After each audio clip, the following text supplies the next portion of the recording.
என் அன்பு குழந்தையே, இன்று நான் உனக்கு ஆறுதல் சொல்வதற்காகவோ, இல்லை உன்னிடம் உரையாடுவதற்காகவோ உன்னிடம் வரவில்லை. இன்று நான் உனக்கு பதில் சொல்ல வந்திருக்கின்றேன். நீ என்னிடம் கேட்ட பலதரப்பட்ட கேள்விகளுக்கெல்லாம் ஒரே முறையில் பதிலை தருவதற்காகத்தான் உன்னை தேடி இன்று வந்துள்ளேன். எத்தனை ஆயிரம் கேள்விகளை என் முன்னால் வைத்திருக்கின்றாய். ஏன் அப்பா, எனக்கு மட்டும் ஏன் இப்படியான வாழ்க்கை அமைந்து விட்டது? என் விதியை இப்படி எழுதி விட்டீர்களா? இது எப்போது தான் மாற்றித்தரப் போகிறீர்கள்? என் வாழ்க்கையை நான் நினைப்பது போல் எப்போது தான் மாற்றித்தரப் போகிறீர்கள் என்று கேட்டுக்கொண்டே இருக்கின்றாய். உங்கள் காலடியில் என் பிரார்த்தனை வைத்து எத்தனை காலங்கள் கடந்து போனது. எப்போது தான் என் கோரிக்கைகள் எல்லாம் நிறைவேறும் என்று கேட்டுக்கொண்டு தான் இருக்கின்றாய். என் குழந்தையே, நீ எத்தனை முறை கேட்டாலும் சரி, எவ்வாறாக எந்த விதத்தில் கேட்டாலும் சரி, நான் உனக்கு சொல்லும் பதில் ஒன்று தான். உன் வேண்டுதல்கள் அத்தனையும் கேட்கப்பட்டு விட்டது. உன்னுடைய கோரிக்கைகள் அனைத்தையும் பரிசீலித்தமைத்தேன். உனக்காக நானே நேரில் வந்து உனக்கான வேலைகளை எல்லாம் முடித்து தருவேன்.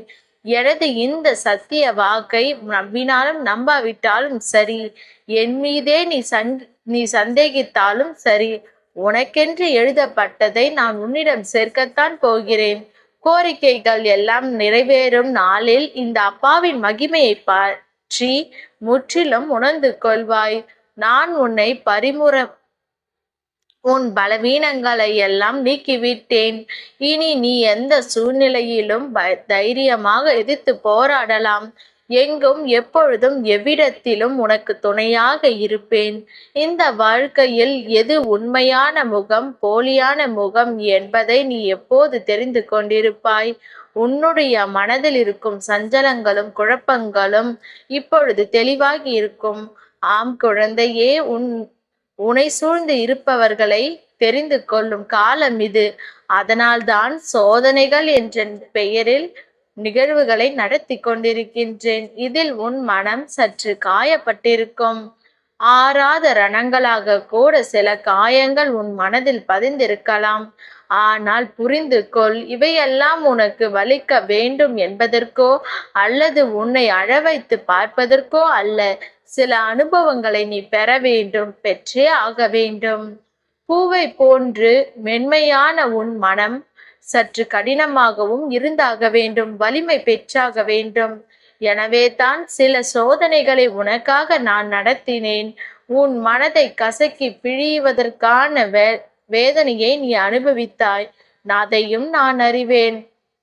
ஆனால் இப்பொழுது நினைத்துப்பார், முன்பு இருந்ததை விட பல மடங்கு தைரியமானவளாக நீ மாறி இருக்கின்றார். உன் மனமானது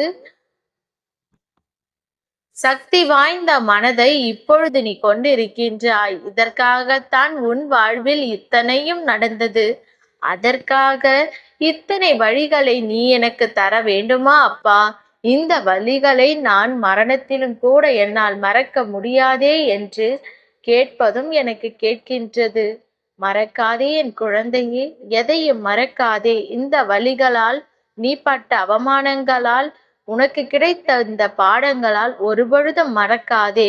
மீண்டும் மீண்டும் அதே குழியில் விழுவதை நீ தவிர்த்துக்கொள். இதுதான் நடக்கும், இப்படித்தான் நடக்கும் என்பதனை இப்பொழுது அனுபவத்தில் தெரிந்து கொண்டாய். எனவே இந்த தவறை மீண்டும் மீண்டும் செய்ய துணியாதே. சில சூழ்நிலைகளை நேரடியாக பார்த்து விட்டாய் அல்லவா? மனிதர்களை இப்பொழுது புரிந்து கொண்டாய் அல்லவா?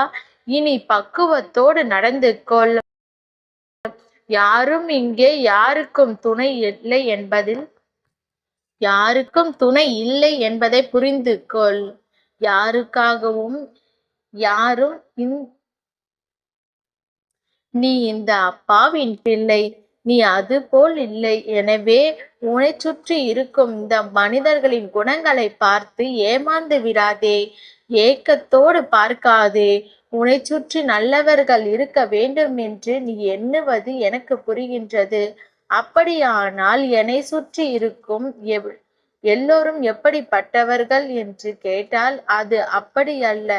இந்த மனித மனமும் குணமும் கண்ணாடி போன்றது. நீ காட்டும் பிம்பத்தை அப்படியே பிரதிபலிக்க கூடியது. எனவே நீ மனிதர்களிடத்தில் எவ்வாறு நடந்து கொள்கிறாயோ அதற்கேற்றபடியான மனிதர்கள் உன்னை சூழ்ந்து வருவார்கள். நீ எப்படி உன் பிம்பத்தை காட்டுகிறாயோ, எந்த தன்மையும் பண்பு நலன்களையும் காட்டுகிறாயோ அதை அப்படியே பிரதிபலிக்க கூடும். ஆகவே தான் என் குழந்தையே, நான் எப்பொழுதும் கூறுகிறேன், நேர்மறையாக சிந்தனை செய், நேர்மறையான எண்ணங்களை வளர்த்துக்கொள், நேர்மறையான வார்த்தைகளையும் செயல்களையும் செய்ய துவங்கு. அப்படி இருக்கும் பொழுது உன்னை சுற்றி நேர்மறையான அலைகள் உருவாக கூடும். அதில் கெட்ட எண்ணங்கள் கொண்டவர்களும் எதிர்மறையான எண்ணங்களை வளர்த்து கொண்டிருப்பவர்களோ அல்லது திணித்து கொண்டிருப்பவர்களாலோ உன்னை நெருங்க முடியாது. எப்பொழுதும் உற்சாகமாகவும் உதட்டில் புன்னகையுடனும் நேர்மறை எண்ணங்களுடனும் நீ இருக்கும் பொழுது உன்னை சுற்றி நேர்மறையான ஆற்றல் உருவாகும். இந்த ஆற்றல் ஒன்றே போதும் உனக்கான நேர்மறையான விஷயங்களையும் நேர்மறையான மனிதர்களையும் உன்னிடம் ஈர்த்து கொண்டு வரும். எனவே உனது கையில் இருக்கிறது. எல்லாம் உனது எண்ணத்தில் இருக்கிறது. எப்பொழுதும் நேர்மறையாக சிந்தனை செய். எல்லாம் எனக்கு கிடைத்துவிடும், நான் சுகமாக இருக்க போகின்றேன் என்பதை நீ முதலில் நம்ப துவங்கு. பிறகு அதையே சிந்தனை செய். அதற்கான வழிமுறைகளில் உன் முயற்சியை போடு. இதை எல்லாவற்றையும் நீ செய்து முடித்துவிட்டால் அமைதியாக, மௌனமாக, தளர்வாக உட்கார்ந்து ஓய்வெடு. அதற்கு பிறகு உன்னுடைய நேர்மறையான எண்ணங்கள் உனக்காக செயல்பட துவங்கும். உனக்கு வேண்டியதையும் நீ கேட்டதையும் உனக்காக உன் எண்ணங்களே கொண்டு வந்து கொடுக்கும். ஆம் என் குழந்தையே, இந்த பிரபஞ்சத்திற்கே என்று ஒரு சக்தி ஒன்று. எதை நீ கேட்டுக்கொண்டிருக்கிறாயோ, எது உனக்கு கிடைத்து விட்டது என்று முழுமையாக நம்புகிறாயோ, எதை நினைத்து கற்பனையில் வாழ்ந்து கொண்டிருக்கிறாயோ, எதை நினைத்தால் உன் மனம் ஆனந்தப்படுகிறதோ அதையெல்லாம் உன்னிடம் ஈர்த்து கொண்டு வந்து இந்த பிரபஞ்சம் சேர்த்துவிடும். எனவே ஒருபொழுதும் எதிர்மறையான எண்ணங்களை கொண்டு விடாதே. எப்பொழுதும் எல்லாமும் நடக்கும், நன்றாகவே நடக்கும். நான் மிக மிக சிறப்பான வாழ்க்கை ஒன்றை வாழப் போகிறேன் என்பதை திரும்ப திரும்ப சொல்லிக்கொள். அந்த கற்பனை உலகத்தில் நீ மகாராஜாக வாழ்ந்துவிட்டு வா. நீ சேர்த்து வைத்த ஆசைகள் எல்லாம் ஒவ்வொன்றாக நிறைவேறத் தொடங்கும். அதற்கான சூழ்நிலைகள் மாறிக்கொண்டு வரும். நீ என்னிடம் வைத்த இந்த பிரபஞ்சத்திடம் கேட்ட அத்தனை கோரிக்கைகளும் நிச்சயமாக நிறைவேறிவிடும்.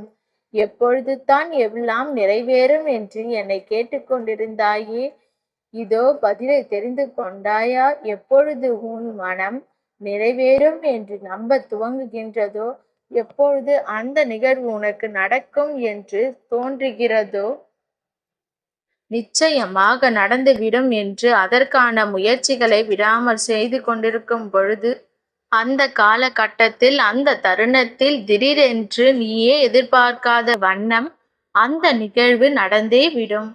நிச்சயமாக அது நடந்தே தீரும். உனது எண்ணத்தின் வலிமையை பொறுத்து அது சிறிது காலமோ நெடுகாலமோ என்று நிர்ணயிக்கப்படும். ஆனால் சதா சர்வ காலமும் உனக்கு வேண்டியதை நீ நினைத்து கொண்டு அதற்கான முயற்சிகளை செய்து கொண்டு வரும்போது சர்வ நிச்சயமாக அது உனக்கானது உன்னை வந்து சேரும். இதோ உனக்கான பதில் கிடைத்து விட்டதா? கலங்காதே என் குழந்தையே. உனக்கு ஒரு தந்தையாகவும் தாயாகவும் உன் அப்பா இருக்கும் பொழுது எதற்காக தளர்ந்து போகின்றாய்? காத்திருந்து காத்திருந்து ஓய்ந்து விட்டேன் என்று சலித்து கொள்ளாதே. ஒரு சந்தோஷமான நிகழ்ச்சி, ஒரு சந்தோஷமான செய்தி உன்னை நோக்கி வந்து கொண்டிருக்கிறது. அப்பொழுது நீ கேட்ட அத்தனை பதில்களும் கிடைக்கும். உனக்கு தேவையான பதில்கள் உன்னை வந்து சேரும்.